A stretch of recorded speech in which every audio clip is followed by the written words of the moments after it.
I was coming through town in my motorhome on my way to California for 89 days covering the Olympic torch relay. 15,000 miles one way across the country. Wow. So the stint across the country was my grand finale in the film business. It's a good finale.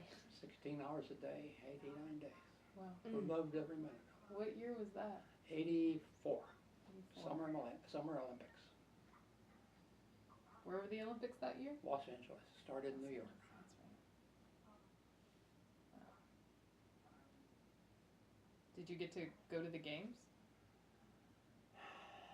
For 89 days we were told we were not going to allow cameras. Our cameras wouldn't be allowed in the Coliseum. And I said, then how do I end the film? They said, you have a problem. You're going with it. You're the production manager.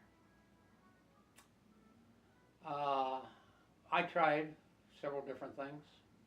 I went to, well, AT&T was the sponsor of the Olympic torch relay. And they were the sponsor of the film.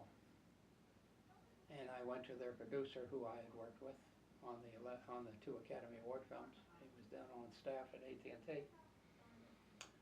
And he said, what do you need to go to? I said, I need $20,000. And he said, for what? I said, expenses.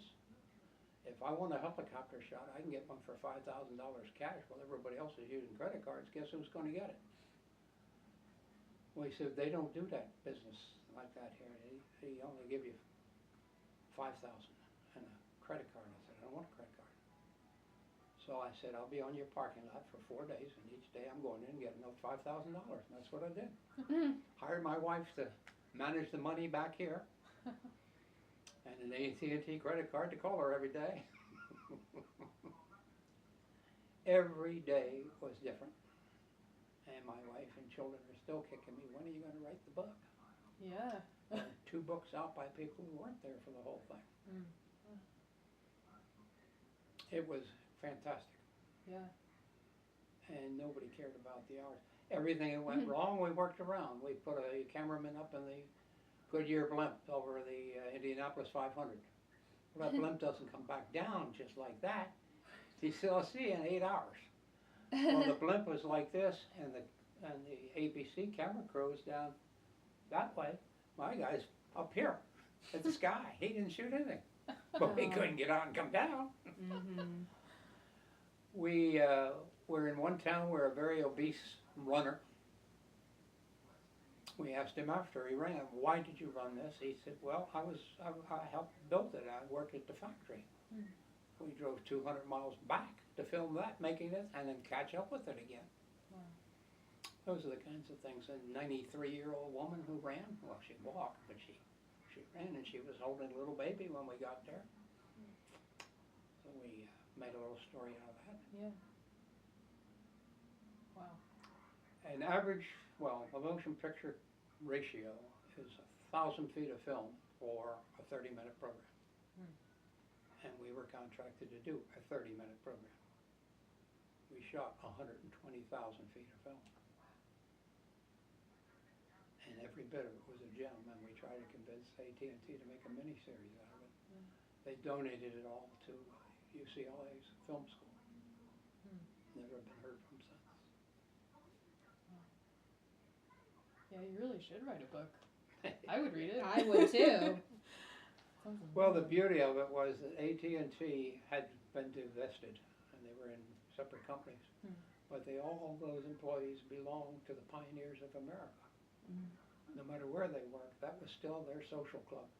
And there was 10,000 of them that participated in moving the torch. Every Saturday, whatever town we were in, a new group was flown in. They took over the custom-built vans. They forgot to build a press van, so they rented my van. So we had a whole new group every week. We had a complete 3 tractor trailers for meals. One was the dining car, and the other 2 were chefs. And it was like getting lobster every Friday. We knew what the menu was going to be. The town that sticks in my mind that we went through, you talk about emotion, I cried for them not too long ago. We went through a town that 2 of them formed, 2 jurisdictions had the fire hook and ladders to go through. Newtown, Connecticut. They turned out for us, not knowing what was gonna happen. But they were running alongside with hamburgers and stuff, chocolate milkshakes that McDonald's donated. And yet we'd go through a community and I'd be in advance sometimes for 2 or 3 hours in advance of the torch, and the mobs that would come out. A farmer would have his backhoe full of ice and beer for everybody. 2 minutes after the torch, they're not talking to each other and they're gone. Mm. And that was during Reagan's administration, because he commented the spirit of America was out there with that torch. Why did we let it blow out? Ironically, it blew out at the White House when they went to light it. But there were five flames in a van that we never really was out. Right.